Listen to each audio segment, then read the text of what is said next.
बिस्मिल्लाहिर्रहमानिर्रहीम, अस्सलाम वालेकुम। आज मैं बात करना चाहूँगी कैल्शियम के सप्लीमेंट से रिलेटेड, क्योंकि कैल्शियम का सप्लीमेंट जो है वो आजकल मैं देखती हूँ कि बहुत ज़्यादा लोग लेना शुरू हो गए हैं। क्या कैल्शियम का सप्लीमेंट लेना आपके लिए बेहतर है? क्या हर बंदा कैल्शियम का सप्लीमेंट ले सकता है? कैल्शियम का सप्लीमेंट अगर आपने लेना है तो कितने टाइम तक के लिए, कितने अरसे के लिए इसको लेना चाहिए, इसके ऊपर हम बात करते हैं। हमें पता है कि calcium is a very very important mineral, ठीक है, और ये कि हमारी बोन्स के अंदर और हमारी हड्डियों के अंदर, हमारी जो दांत हैं उसमें कैल्शियम मौजूद होता है। इसके अलावा सिर्फ दांतों के लिए और हड्डियों के लिए ही कैल्शियम ज़रूरी नहीं है। हमारी बॉडी के अंदर, ब्लड के अंदर कैल्शियम की एक ख़ास मकदार होना बहुत इंपॉर्टेंट है दूसरे फंक्शंस को परफॉर्म करने के लिए भी। आपकी हार्ट की हेल्थ के लिए बहुत ज़रूरी है। इसके अलावा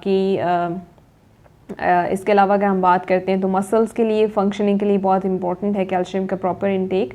ये सारी चीज़ें जो हैं वो अगर आपकी डाइट प्रॉपर नहीं है कैल्शियम में तो डेफिनेटली ये सारे जो चीज़ें इफ़ेक्ट होंगी। हमारी जो डाइट का 99% जो कैल्शियम है वो हमारी बोन्स और टीथ के अंदर ही होता है। बाकी जो परसेंटेज है वो हमारी बॉडी के और काम परफॉर्म करती है।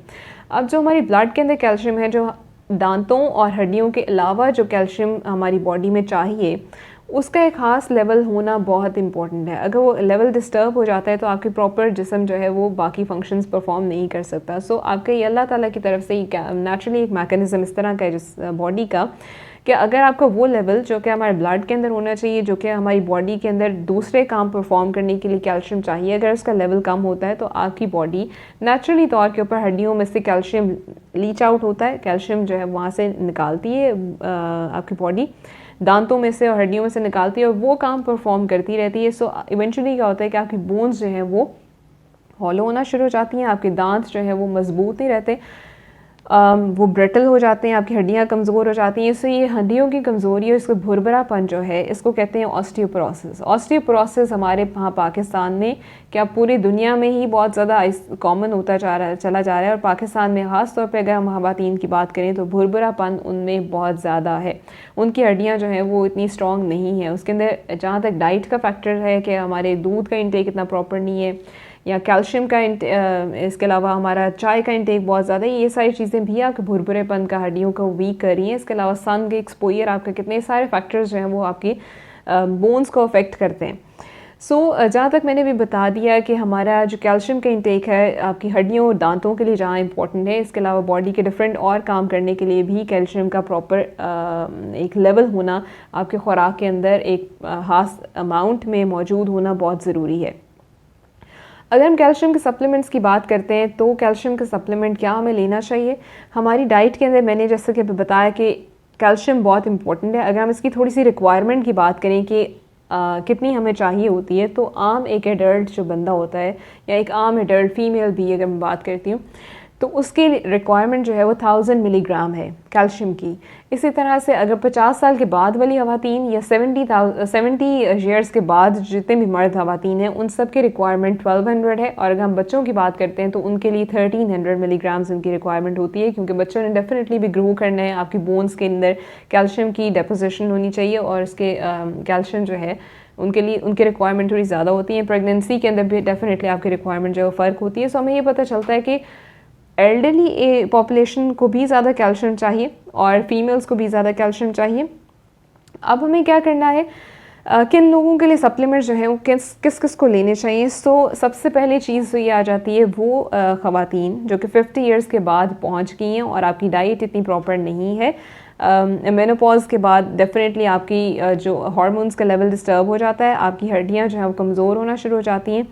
उनके लिए, उन ख़वातीन के लिए जिनका साइकिल अब डिस्टर्ब होना शुरू हो गया है, या मंथली साइकिल डिस्टर्ब हो चुका है, या मेनोपॉज की स्टेट में है, उनके लिए बहुत ज़रूरी है कि आप अपना कैल्शियम का एक लेवल, कैल्शियम की अपनी रिक्वायरमेंट को प्रॉपर रखें।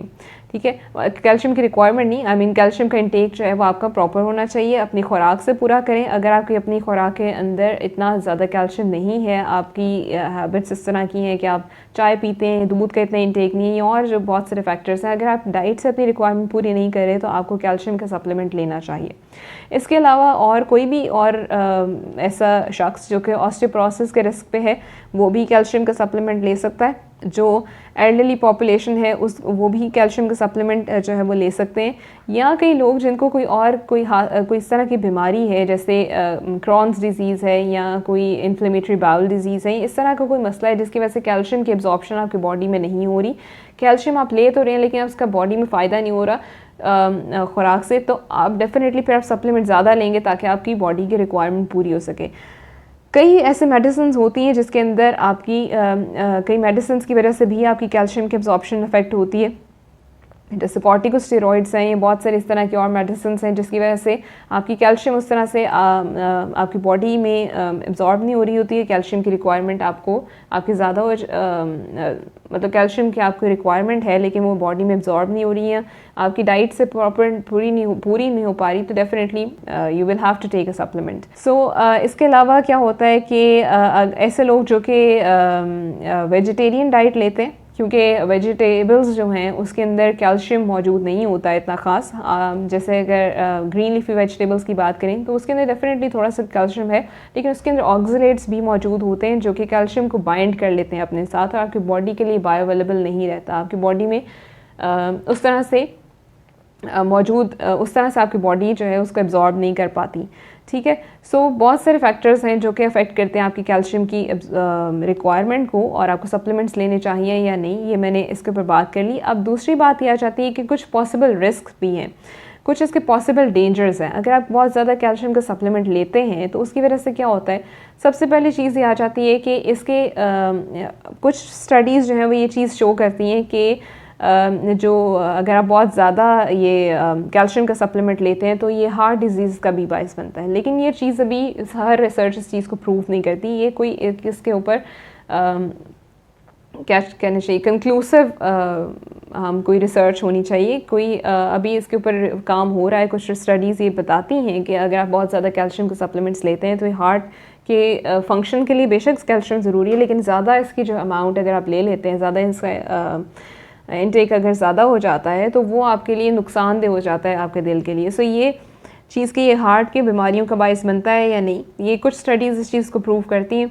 ठीक है, कुछ नहीं करती। दूसरी बात जो कि कंफर्म है वो ये है कि किडनी स्टोन्स का रिस्क जो है वो बढ़ जाता है। अगर आप बहुत ज़्यादा कैल्शियम अपनी रिक्वायरमेंट से ज़्यादा लेते हैं तो आपकी जो किडनी स्टोन्स का जो रिस्क है वो ज़्यादा हो जाता है। अब किडनी स्टोन्स के अंदर अगर हम इंस्टीट्यूट ऑफ मेडिसिन की बात करते हैं तो वो उनके मुताबिक अगर आपकी रिक्वायरमेंट फॉर एग्जांपल 1000 है और मिलीग्राम्स है और आप 2000 तक ले रहे हैं तो आप किडनी स्टोन्स के रिस्क पे होते हैं। इसके अलावा कई और जो स्टडीज़ हैं, कोई और सोर्सेज जो हैं, उनसे हमें ये पता चलता है कि अगर आपकी रिक्वायरमेंट 1200 to 1500 से ज़्यादा अगर आप मिलीग्राम से ज़्यादा कैल्शियम ले रहे हैं तो फिर भी आपका किडनी स्टोन्स का रिस्क जो है वो ज़्यादा होता है। सो कैल्शियम का सप्लीमेंट्स जो है वो हम नहीं इसको ले सकते, कॉन्टीन्यूसली नहीं ले सकते। कोशिश ये करें कि आप डाइट से पूरा करें, अगर आपने लेना भी है तो आप इसको लगातार नहीं लें। इसके अलावा अगर आप कैल्शियम ज़्यादा खाते हैं तो एक हाइपर कैल्सीमिया एक स्टेट है जिसके फिर और बहुत सारे जो हैं वो आपके जिस्म के इफ़ेक्ट्स होते हैं, तो वो थोड़ा सा टेक्निकल हो जाएगा, उसके ऊपर मैं बात डिटेल में नहीं करती। सो कहने की बात यह है कि अगर आप बहुत ज़्यादा कैल्शियम लेते हैं तो आपकी बॉडी को बजाय के फ़ायदा होने के नुकसान होना शुरू हो जाता है। सो आपने अपनी डाइट के अंदर कोशिश ये करनी है कि जो आपकी रिक्वायरमेंट है वो आपकी खुराक से पूरा ही हो। अगर आपने लेना भी है तो देखें कि आपकी रिक्वायरमेंट क्या खुराक से पूरी नहीं हो रही, ओनली देन आपने सप्लीमेंट जो है कैल्शियम का लेना है। वैसे ही लगातार किसी ने लिया तो आपने भी लेना शुरू कर दिया और उसको लेते ही गए, ये जो है वो आपकी किडनी स्टोन्स का रिस्क पैदा करता है, आपकी सॉफ्ट टिश्यूज़ में कैल्शियम डिपॉजिट हो जाता है, हाइपर कैल्सीमिया का बाइस बनता है। और ये भी देखा गया है कि विटामिन डी अगर हम ज़्यादा खाते हैं, विटामिन डी के डेफिनेटली हमारे जो एशियन पॉपुलेशन है हमारे में विटामिन डी आमतौर पे कम ही होता है, लेकिन अगर विटामिन डी का कोई सप्लीमेंट आप लेते चले जाते हैं और उसकी वजह से भी हाइपर कैल्सीमिया होता है, उसकी वजह से, क्योंकि हमें पता है विटामिन डी जो है वो बहुत ज़रूरी है कैल्शियम की एब्जॉर्प्शन के लिए। कैल्शियम अगर आप खुराक में ले रहे हैं लेकिन आपका विटामिन डी का इंटेक प्रॉपर नहीं है तो वो कैल्शियम आपकी बॉडी में प्रॉपरली एब्जॉर्ब नहीं होगा, प्रॉपरली वो उसका फ़ायदा नहीं होगा बॉडी को। तो विटामिन डी का इंटेक जो है वो जहाँ होना ज़रूरी है कैल्शियम के एब्जॉर्प्शन के लिए, उसका बहुत ज़्यादा इस्तेमाल जो है सप्लीमेंटल फॉर्म में, अगर आप सप्लीमेंट्स लेते हैं तो वो जो है वो इवेंचुअली ज़्यादा कैल्शियम के एब्जॉर्प्शन का बायस बनेगा, तो वो भी जो है वो नुकसान पहुँचाता है। इसके अलावा अगर हम बात करते हैं कि आपने सप्लीमेंट जो है वो अगर लेना है तो फिर कैसे पता चलेगा कि हमने सप्लीमेंट लेना है या नहीं, और कितना लेना है। सो ये चीज़ें मैटर डिपेंड करता है, एक तो ये कि आपकी खुराक में कितना शामिल है कैल्शियम। दूसरी बात ये आ रही है कि अगर आप सप्लीमेंट ले रहे हैं तो आप कौन सा सप्लीमेंट ले रहे हैं। कौन से मुराद ये है कि कैल्शियम जो है वो हमारा आमतौर पर डिफरेंट फॉर्म्स में मिलता है। हम हमें सप्लीमेंट के अंदर भी अगर बात करते हैं तो कुछ सप्लीमेंट पाउडर फॉर्म में होते हैं, कुछ टैबलेट्स की फॉर्म में होते हैं, और इसके अंदर दो तरह के कैल्शियम आमतौर पर, कैल्शियम सिट्रेट और कैल्शियम कार्बोनेट। अगर मैं इसकी टेक्निकल टर्म्स में बात करूँगी तो फिर और ज़्यादा टेक्निकल हो जाएगा। कहने की बात यह है कि ये कैल्शियम जो आप ले रहे हैं, अगर आप सप्लीमेंट खा रहे हैं तो आपने ज़रूरी ये देखना है कि आपकी खुराक में कितना कैल्शियम था। दूसरी बात ये कि अगर आप सप्लीमेंट खा रहे हैं तो कौन सी फॉर्म में कैल्शियम उसके अंदर मौजूद है। जैसे कि मैंने अभी दो चीज़ों का नाम लिया, दो calcium citrate and then calcium carbonate, ठीक है। सो ये कौन सी फॉर्म आप खा रहे हैं। दूसरी बात ये आ जाती है कि आप ये भी देखना है कि कितने देर टाइम के लिए आप खा रहे हैं। कैल्शियम के सप्लीमेंट्स अगर आप लेते हैं तो अगर आप बहुत ज़्यादा कैल्शियम एक ही वक्त में ले लेते हैं, मतलब इस तरह का सप्लीमेंट लिया जिसके अंदर बहुत ज़्यादा कैल्शियम की वो थी, डोज थी, तो क्या होता है कि आपकी बॉडी की कैपेसिटी नहीं है कि वो सारी कैल्शियम को एकदम से एब्जॉर्ब कर ले। बॉडी जो है आपकी बेहतर एब्जॉर्ब करती है कैल्शियम अगर थोड़े थोड़े टाइम के ऊपर उसको थोड़ी थोड़ी डोज में डिवाइड किया जाता है। अगर आप एकदम से ज़्यादा कैल्शियम खा लेते हैं तो बॉडी प्रॉपर्ली एब्जॉर्ब नहीं करती है। सो अगर आपने लेना भी है तो आपने देख के लेना है कि आपने कौन सा सप्लीमेंट ले रहे हैं और उसके अंदर कितना जो कैल्शियम है वो मौजूद है। उसके अंदर लिखा हुआ होता है कि एलिमेंटल आयरन मतलब एलिमेंटल कैल्शियम मतलब कितना मौजूद है। एलिमेंटल कैल्शियम से मुराद है कि उसके अंदर कितना कैल्शियम पाया जा रहा है, ठीक है। सो वो आपने देखना है।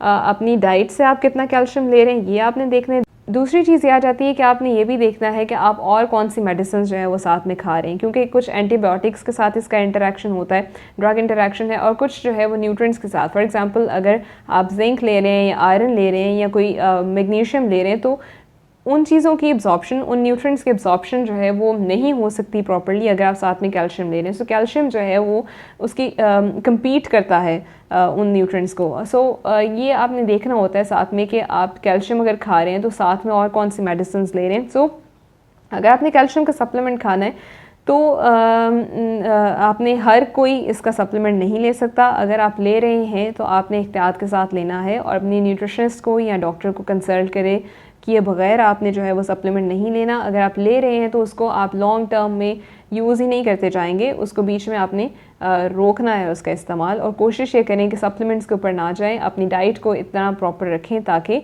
आपको सप्लीमेंट्स ना लेने पड़ें और कैल्शियम की जो रिक्वायरमेंट है वो आप खुराक से ही अपनी पूरी कर सकें। अपना ख्याल रखिएगा। फिर इंशाल्लाह आपसे किसी और टॉपिक पे बात करेंगे। खुदा हाफिज़।